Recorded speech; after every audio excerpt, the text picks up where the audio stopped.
Jemaat yang dikasihi Tuhan, adapun tema dalam suara gembala kita saat ini adalah hamba Tuhan yang dipanggil untuk melayani dan bukan dilayani. Dan tema ini didasarkan pada Markus 10 ayat 45. Karena anak manusia juga datang bukan untuk dilayani, melainkan untuk melayani, dan untuk memberikan nyawanya menjadi tebusan bagi banyak orang.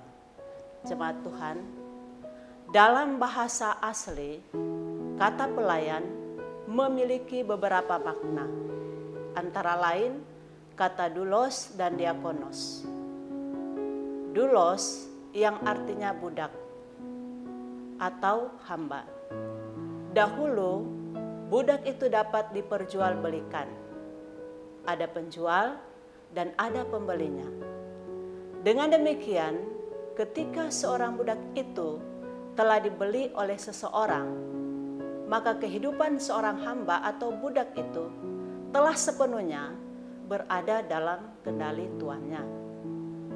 Karena budak itu sudah menjadi miliknya. Apapun yang akan dilakukan tuannya kepada budaknya itu adalah kewenangan dari tuannya. Seorang hamba atau budak hanya tetap tunduk, mendengar, dan melakukan perintah tuannya. Dan apapun yang akan dikatakan dan dilakukan oleh seorang hamba itu, semua atas nama tuannya.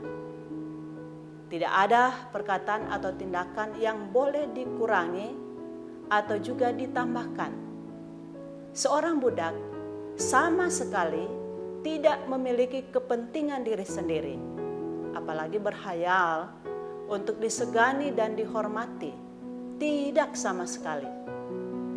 Seorang doulos atau hamba atau budak benar-benar tak berdaya.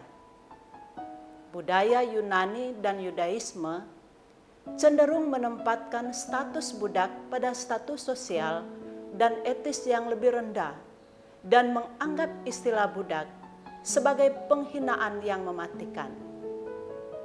Kemudian kata diakonos yang berarti pelayan. Lebih fokus lagi para pelayan di meja. Artinya seorang pelayan yang melayani di meja makan. Kata ini menunjuk pada pelayanan untuk kebutuhan orang lain. Baik doulos maupun diakonos, keduanya ini merujuk pada pelayanan kepada orang lain, atau lebih tepat lagi dengan menggunakan kata melayani. Berdasarkan arti dari kata dasar pelayan itu sendiri, maka dapatlah kita pahami bahwa melayani itu adalah pekerjaan seorang hamba. Dengan kata lain, melayani adalah suatu aktivitas atau suatu kegiatan yang dilakukan oleh seorang hamba untuk orang lain dan juga untuk kepentingan orang yang dilayani. Sebaliknya, seseorang yang dilayani adalah seseorang yang memiliki kedudukan, derajat, serta status yang tinggi dari orang yang menjadi hambanya. Karena itu seorang tuan bebas seperti yang dikatakan tadi untuk memperlakukan hambanya sesuai kehendaknya sendiri. Melihat perbedaan dari segi status, maka seorang hamba itu tidak akan pernah dapat menyamai tuannya. Nah, saudara-saudara, ketika pemahaman ini kita bawa dalam lingkungan gereja, maka kita memahami kita semua adalah hamba Tuhan. Kita semua dipanggil menjadi hambanya untuk melayani Dia. Tuhan adalah pemilik hidup kita, pemilik gereja, serta pelayanan yang ada. Karena itu dalam melayani Tuhan, kita harus berpedoman pada pola pelayanan Tuhan Yesus. Ia telah memberikan teladan. Pertama, di satu pihak Tuhan Yesus itu melayani Bapanya di sorga yang telah mengutusnya datang ke dunia ini. Yang kedua, di pihak lain, Tuhan Yesus sebagai Tuhan, sebagai Raja, sebagai Gembala yang agung, Dia melepaskan segala kemuliaannya, segala kemegahannya, segala kehormatannya, segala keagungannya menjadi sama dengan manusia.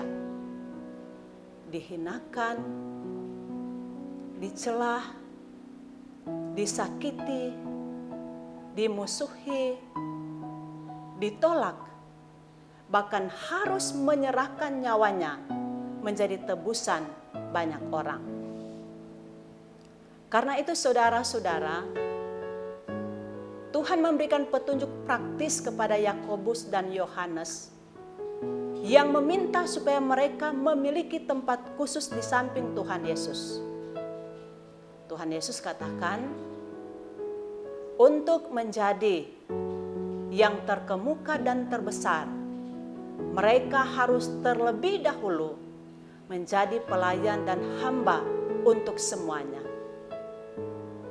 Sekarang kita bukan bicara soal posisi sekuler, tetapi posisi di hadapan Tuhan. Bila kita ingin memiliki posisi yang baik di hadapan Tuhan, maka kita harus belajar dulu untuk menjadi teladan, menjadi pelayan dan hamba bagi semua orang. Sebagai pelayan-pelayan khusus yang telah disematkan dengan sebutan penatua dan diaken, semua adalah hamba Tuhan. Maka kita mutlak untuk pertama, setia dan taat kepada Tuhan. Kedua, kita harus mengikuti teladan Tuhan Yesus yang merendahkan dirinya dan berkorban.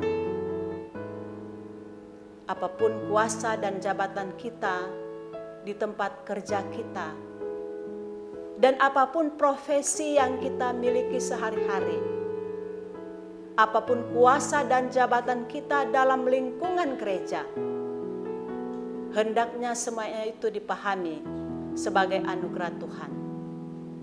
Sehingga tidak akan membawa kita pada sikap yang mau dilayani, tetapi kita suka untuk melayani. Dan hendaknya kita harus mengorbankan karakter kita jika kita suka memerintah, suka memandang rendah orang lain, agar kita dapat membawa jemaat Tuhan untuk hidup takut kepada Tuhan. Karena itu, jadilah teladan yang baik bagi semua orang, karena kita hanyalah seorang hamba yang mendapat anugerah untuk melayani Dia. Amin.